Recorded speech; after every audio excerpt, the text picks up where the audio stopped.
So now we will do give an example of a, आप लोग बेटा सब मेरे साथ साथ कॉपी के ऊपर करेंगे, आप सिर्फ बुक पे नहीं कॉन्सेंट्रेट करेंगे, जब करेंगे तो पता चलेगा ये कैसे बना है। So the question is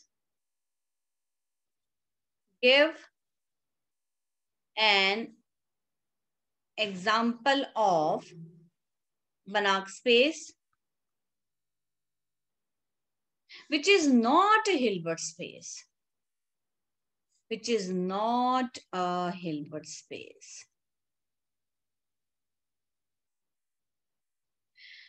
so इसमें बेटा हमने क्या बताना है कि हमने एक ऐसा Banach स्पेस तो हो लेकिन बेटा वो हिल्बर्ट ना हो, ठीक है। जो भी हिल्बर्ट से पहले बेटा वो क्या होना चाहिए, inner product. Every complete inner product space is the Hilbert space. यानी अगर वो एक इनर प्रोडक्ट स्पेस है तो उसमें पैरेललोग्राम आइडेंटिटी होल्ड होनी चाहिए, राइट। अगर Banach स्पेस में ने हिल्बर्ट स्पेस बनना है तो it means the parallelogram identity must hold. अगर पैरेललोग्राम आइडेंटिटी होल्ड नहीं करती है इट मींस वो हिल्बर्ट स्पेस नहीं है। तो हम एक सबसे पहले एक सीक्वेंस लेंगे, इसके सॉल्यूशन में you will consider space LP infinity और particularly what you have taken P is not equal to 2, ठीक है जी। सो हमें प्रूव करना है it is not an inner product space, not an IPS। तो IPS तभी बनेगा, कोई भी IPS है बेटा इनर प्रोडक्ट स्पेस है उसमें पैरेललोग्राम इक्वालिटी जरूर होल्ड करती है। अगर एक ऐसी स्पेस जिसमें पैरेललोग्राम इक्वालिटी आइडेंटिटी होल्ड नहीं करेगी इट मींस वो स्पेस जो है वो स्पेस इनर प्रोडक्ट स्पेस नहीं है। अगर इनर प्रोडक्ट ही नहीं है तो इसका मतलब वो एक हिल्बर्ट स्पेस भी नहीं होगी। तो सॉरी, इनर प्रोडक्ट स्पेस नहीं है, हिल्बर्ट तो नहीं, इनर प्रोडक्ट स्पेस नहीं है, it means it is only a, यहाँ पे इन्होंने लिखा it is not a inner product space and hence is not a Banach space. बेटा ठीक करो बुक में, hence is not a Hilbert space. Banach space तो है, we know that LP infinity is a Banach space for every p greater than or equal to 1, but it is not a Hilbert space, right? So we will consider, हमें पता है LP infinity में norm कैसे define होता है, this is equal to summation I running from 1 to infinity xi raised to power p whole raise to power 1/p। और आपको पता है x जो है वो हमने क्या लिया, xi लिया, वो एक सीक्वेंस है, ठीक है। और डेफिनेटली किसको बिलोंग करता है, LP इंफिनिटी। अब पर्टिकुलरली बेटा x कहाँ से आ रहा है, x आ रहा है LP इंफिनिटी में से, मतलब ये एक इनफाइनाइट सीक्वेंसेस जो है हमारे पास उसका ये एक स्पेस है। तो मैं कोई भी मैंने दो सीक्वेंसेस उठा ली, let us take let x is equal to, मैंने सीक्वेंस उठा ली -1 -1 0 0 0, this is one of the sequence, right? And y is equal to -1 1 0 0 0, इस तरह से हमने दो सीक्वेंसेस उठा ली और ये दोनों किसको बिलोंग करती हैं, LP को। अब हम निकालेंगे इनका नॉर्म, क्योंकि मुझे पैरेललोग्राम इक्वालिटी में क्या चाहिए, पैरेललोग्राम इक्वालिटी में चाहिए नॉर्म ऑफ x एक चाहिए, एक मुझे नॉर्म ऑफ y चाहिए, एक मुझे x प्लस वाई चाहिए, एक मुझे x माइनस वाई का नॉर्म। ये मैंने ये चार जो है एक्सप्रेशन कैलकुलेट करने हैं।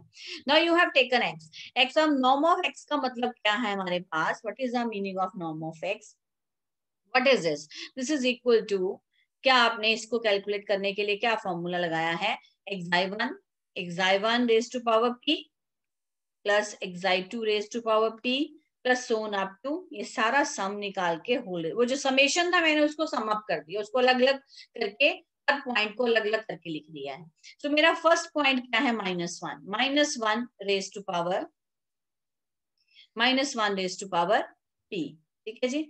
उसके बाद मॉड है साथ में, this is mod, then plus -1 mod raise to power p plus so on up to, इस तरह से। अगला क्या आएगा, 0, क्योंकि अगला लिखने की जरूरत नहीं है क्योंकि अगली सारी आइटम्स जो है वो आपकी 0 हो जाएंगी। This is whole raise to power 1/p, तो this is equal to, this is 1 raise to power p plus 1 raise to power p, right, and plus so on up to, ये आपका हो गया 1/p। So this is 1 raised to power p, 1 raised to power p is any positive आपके पास integer है, तो इसका मतलब ये बनेगा, ये आपका हो गया 2, right. 2 raised to power p नहीं बन जाएगा, this is 1 plus 1, actually this is 1 plus 1, बाकी सारे क्या हो गए 0, whole raise to power 1 by p. So this is 2 raised to power 1 by p. ठीक है, बुक में बेटा गलत लिखा है, उन्होंने 1 by 2 raised to power p बना दिया. This is 2 raised to power 1 by p. Right? Now we will find norm of 5. बिल्कुल exactly वैसे ही आपने वही फॉर्मूला लगाना है. मैं इसकी वैल्यूज लगा रही हूँ. वैल्यूज आपके पास आ रही हैं -1. अब इसमें पहले आइटम है -1 raised to power p. ठीक है, देन अगले आइटम है -1, अगला एलिमेंट है 1 raised to power p, plus बाकी जो एलिमेंट्स हैं वो सारे क्या हैं 0 0. All are 0 0. तो this is this same exactly बिल्कुल जैसे पीछे किया कैलकुलेशन करके बेटा 2 raised to power whole raised to power here is 1 by p. So ये बन गया 2 raised to power 1 by p. Right? So we have calculated norm of x and norm of y. Now we will calculate x plus y its norm. So x plus y calculate करने से पहले मुझे पता होना चाहिए what is x plus y. So this is x. So x is equal to, what is x? So x is equal to आपका था -1 -1 0 0 0. ठीक है जी, y था आपका, this is -1 1 0 0 and 0. Right? So this is x plus y. जब आप add करेंगे तो माइनस माइनस ये हो गया -2, इधर हो गया 0 0 so on up to 0. और आपका x minus y बनेगा -1 plus 1, this is 0, and -1 -2 0 0 0 0. ठीक है जी. उसके बाद अब यहाँ पे आप इसका नॉर्म फाइंड आउट करेंगे. Norm of x plus y is equal to, norm of x plus y is equal to, हाँ जी सेम बेटा वैसे कैलकुलेट होगा. अब पहले इसका नॉर्म आएगा रेज टू पावर p, बाकी सारे 0 हैं. So what you are left with, this is you have 2 raised to power what you will do है 2 raised to power p. ठीक है जी, एक्चुअली आपका ये बनेगा ना -2 its mod whole raised to power p whole raised to power 1 by p. So this become 2 raised to power p into 1 by p, that comes out to be 2. So here x minus y its norm, this is equal to 1 minus, again यहाँ पे -2 its mod raised to power p whole raised to power 1 by p, that comes out to be again p into 1 by p, that comes out to be 2. Right? So now what the identity? So we have calculated all norms. Now we will apply the identity. What identity says?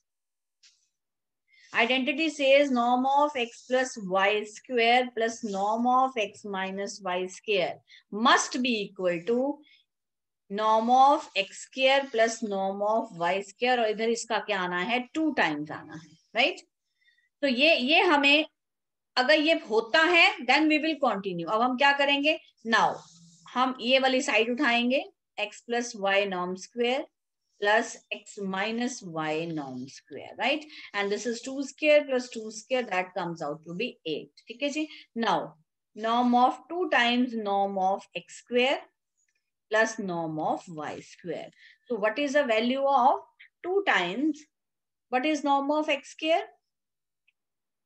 This is 2 raised to power p, तो पहले ही था, इसकी एक power लग जाएगी. ठीक है, plus 2 raised to power 1 by p था शायद यहाँ पे, 2 raised to power 1 by 2, तो plus 2 raised to power 1 by p और इसका स्क्वायर. तो that comes out to be 2 raised to power 2 by p plus 2 raised to power 2 by p. Right? इस तरह से आपके पास बन जाएगा. क्लियर? अब बेटा देखो how it can be equal to 8. जब p की वैल्यू देखो, जब p अगर मैं एग्जैक्टली 2 लेती हूँ, जब p जो है मैं एग्जैक्टली 2 ले रही हूँ, तो ये 2 कैंसिल हो गए यहाँ पे.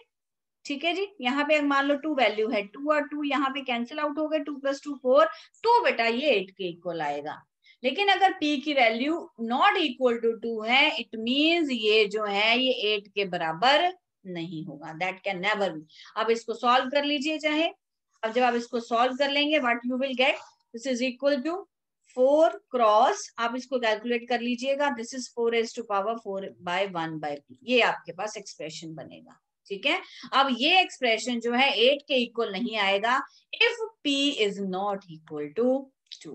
तो इसका मतलब लेफ्ट हैंड साइड जो है वो राइट हैंड साइड के इक्वल नहीं होगी. देयरफॉर LP इज, तो यहीं पे हम कंक्लूड करते हैं ठीक है। LP is the inner product space if and only if, LP space जो है वो आईपीएस तभी होगी जब क्या होगा सेटिस्फाई, जब पैलोग्राम इक्वालिटी होल्ड होगी, इफ पैलोग्राम इक्वालिटी होल्ड। ठीक है जी, राइट। और पैलोग्राम इक्वालिटी जो है वो तभी यहाँ पे होल्ड करेगी if and only if P की वैल्यू किसके इक्वल होगी, 2 के। तो अगर p 2 के इक्वल नहीं है, इट मींस जो LP है, therefore LP infinity for p not equal to 2 is not IPS। अगर ये IPS नहीं है, it means it is not a Hilbert space. That's all.